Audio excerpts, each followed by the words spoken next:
Hi everyone.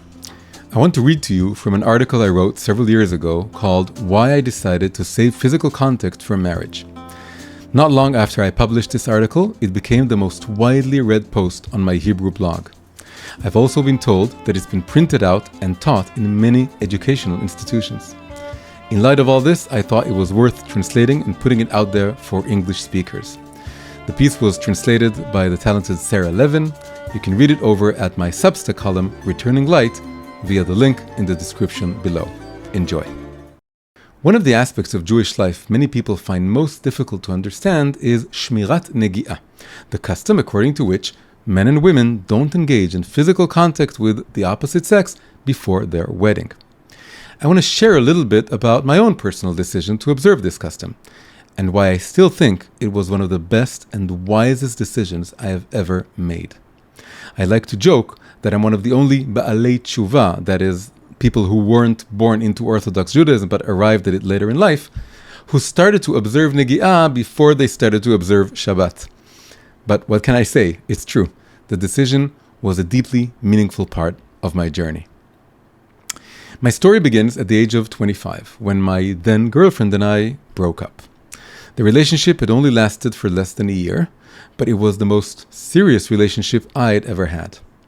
My heart, which had been bathing in a sea of intense feeling for her, was yanked out of the water in a single instant. My whole body ached with the pain of the new void that filled and surrounded it, the pain of love lost. I felt like I couldn't live without her.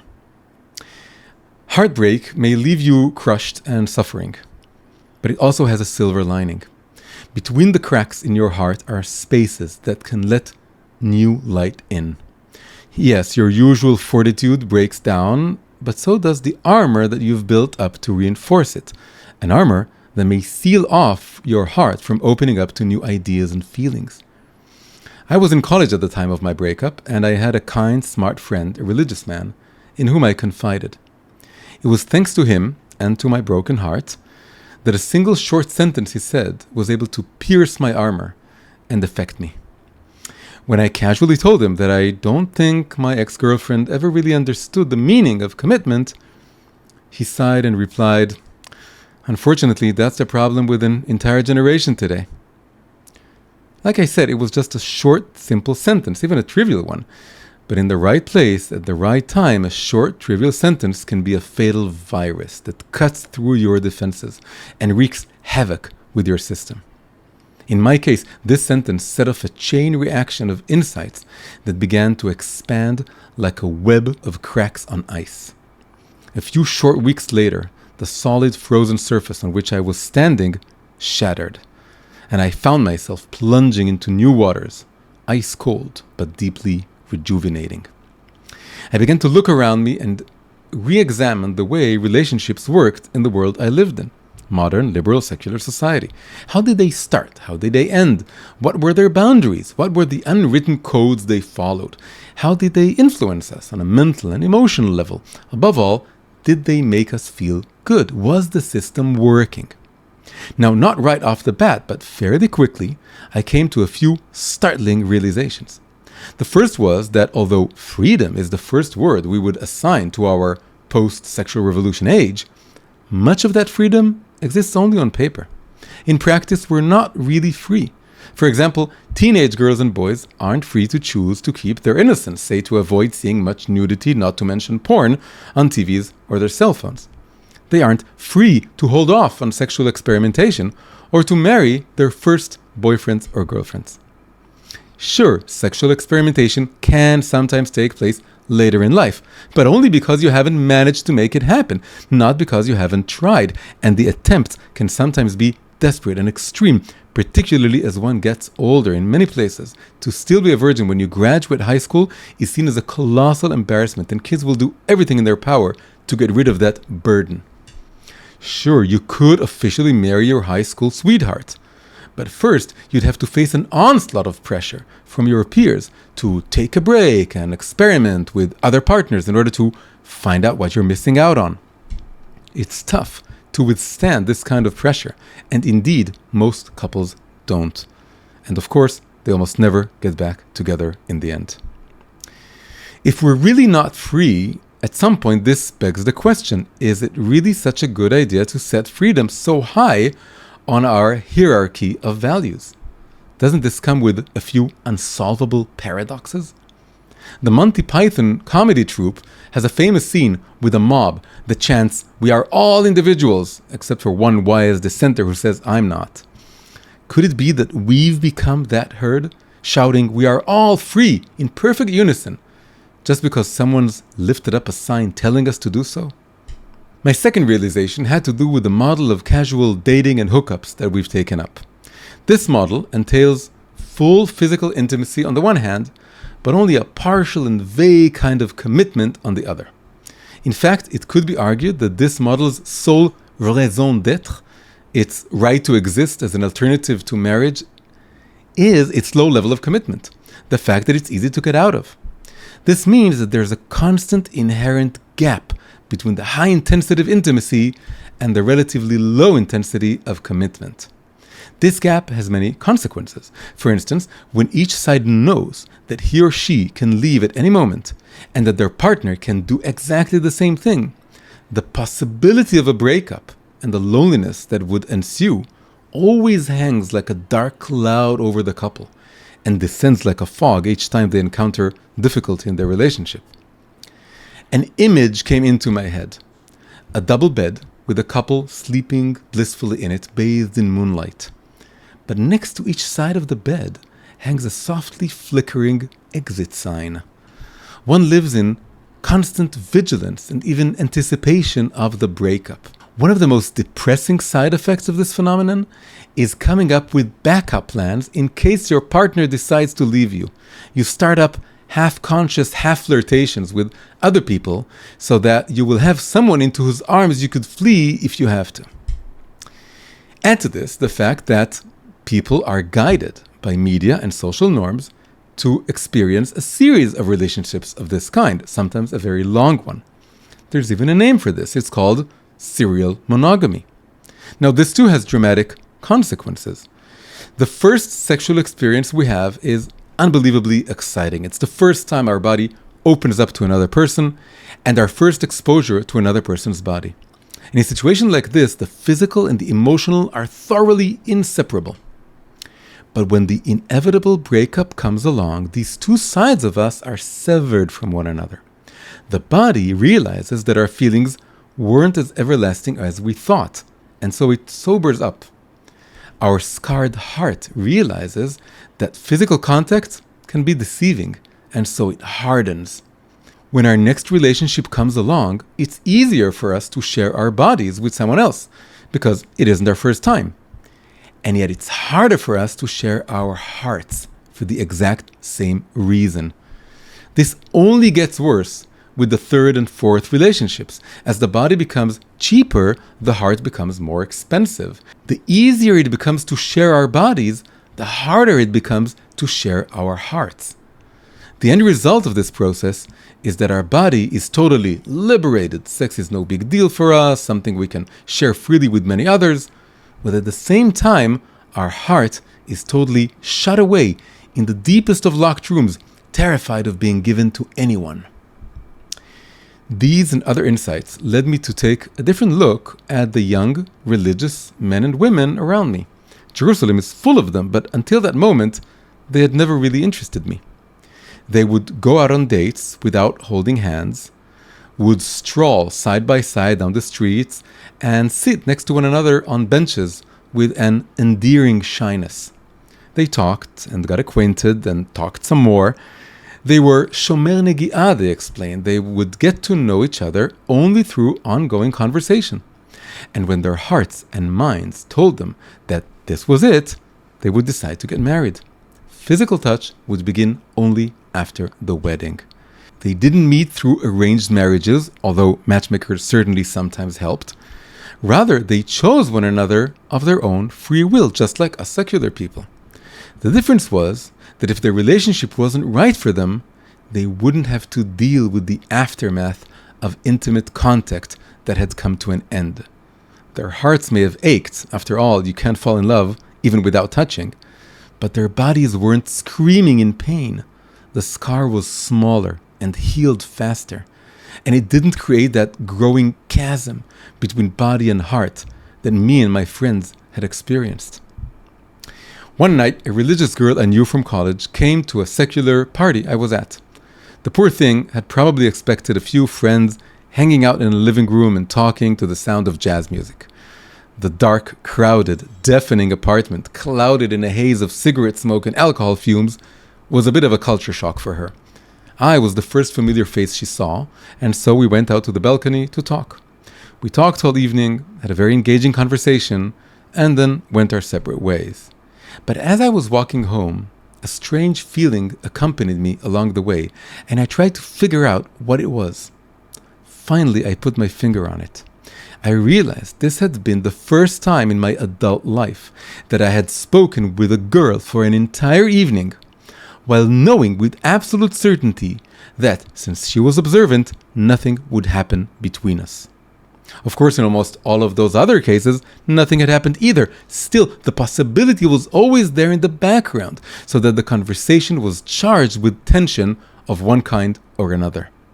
Here, none of those tensions were present.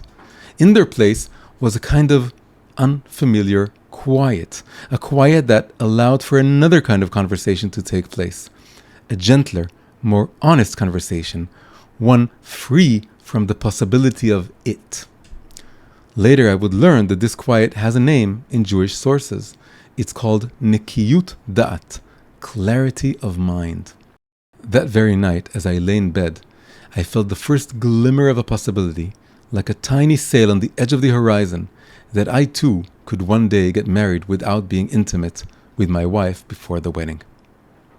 The thought began to follow me wherever I went, like a little secret bird flitting around me. It dawned on me that it didn't make me feel so bad. For example, I started to pay attention to how much mental energy I had been devoting to the fantasy of having a sudden, exciting sexual misadventure. The more I put this fantasy aside, the more I could concentrate on the things and the people that really interested me. I started to make better use of my time. My inner senses sharpened. I was on a great journey to discover spirituality and Judaism, and when I cast aside my nagging drive for instant gratification and fleeting experiences, I could give myself over to this quest with all the mental and emotional energy it deserved. About a year after I broke up with my girlfriend, I took it upon myself to save all sexual contact for after marriage. I didn't have laws or clear boundaries. I came up with the rules as I went along. For example, holding hands was okay, and so was a kiss on the cheek, but anything beyond that was a question, and full intimacy was off limits. I marked my transition to this new era with the celebratory replacement of my double bed with a single bed, just like the religious singles I knew had in their bedrooms. It's hard to describe the enormity of the relief that came with that step. It was as though I had finally gotten rid of a loud, overbearing roommate who had taken over the entire apartment with his noisy chatter. What a sweet silence reigned when he moved out. A year later, as part of my general decision to start observing the Torah's commandments, my abstinence took on the contours of Jewish law. Total avoidance of physical contact with women, as well as of what is known as yichud, being alone with a woman in a closed room. It sounds extreme, I know, and it's true, it is a little extreme. But as I learned from my own experience, and as is readily evident to any observer, the whole story with sexual desire is always extreme in some way. There's no configuration of sexual desire with day-to-day existence that doesn't have some sort of extreme element to it. Not for no reason did the Jewish sages write that there is no steward when it comes to sexual desire, that is, no one is immune to it, and at the same time that the world cannot exist without it. It's the pulse of life itself. I'll admit it wasn't easy. There were moments when it was very hard. There was even a moment when I thought I was going to crack. I cried and railed against the predicament I had put myself in. How had I gotten myself into this mess? Now that I'd gone on and on about this topic with everyone I knew, it was humiliating to retreat. A dear friend comforted me by sharing that in the Talmud it is said that when the Jewish people were informed of the Torah's sexual prohibitions, they all started to weep. My own tears turned to laughter. If the entire Jewish people who came out of Egypt had cried, it was okay for me to cry too. It really is hard. But despite those few moments, it was a wonderful period in my life, the very best of my time as a single person.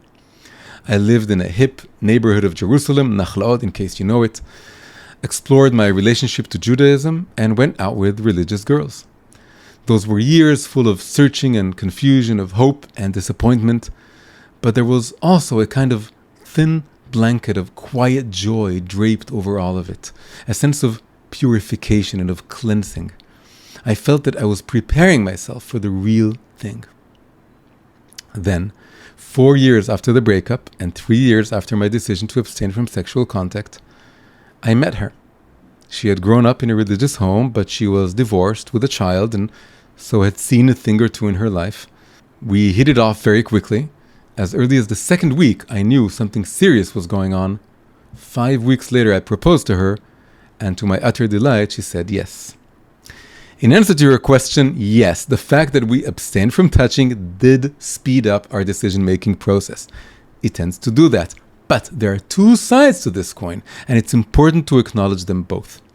On the one hand, unrealized sexual desire can be misleading, and one has to be wary of this. On the other hand, there's also that clarity of mind that I mentioned earlier, which abstaining from touch makes possible.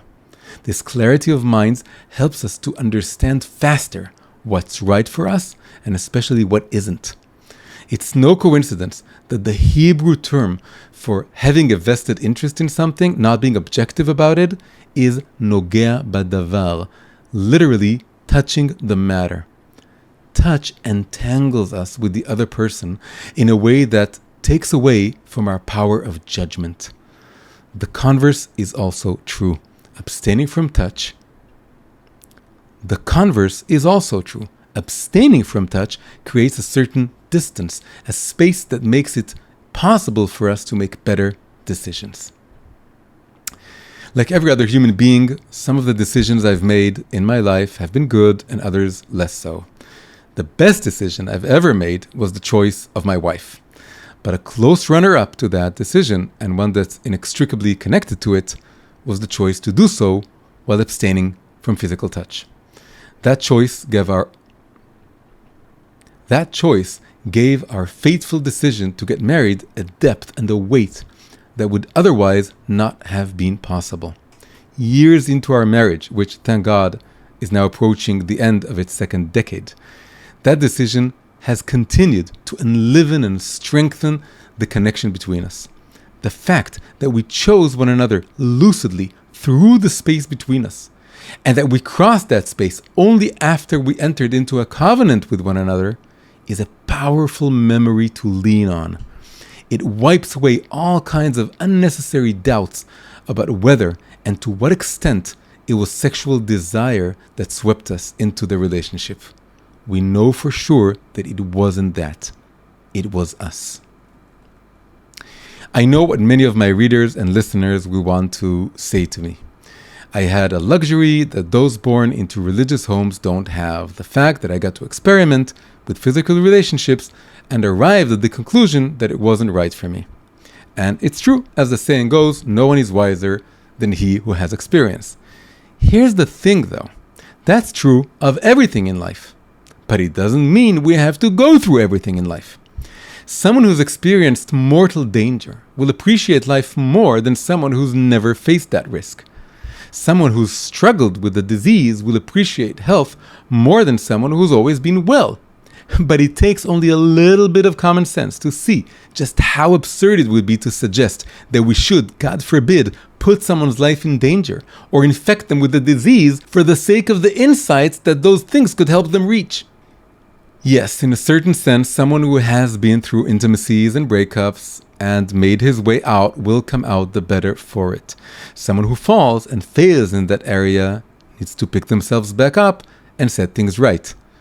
But wouldn't you agree, the ideal should be to find the one through the least tortuous road? The words holiness and purity aren't just religious buzzwords or faded letters in some ancient book. They're a very real gift that we can give ourselves and our children. They're the best and fullest response to a world that has lost its way. They're our way home. This video was made possible through the kind support of my sponsors over at Patreon. Patreon is a great way to help independent creators like myself produce original content. If you'd like to get more English language videos from me, please consider becoming a supporter via Patreon. You can find the link in the description below. Thank you very much.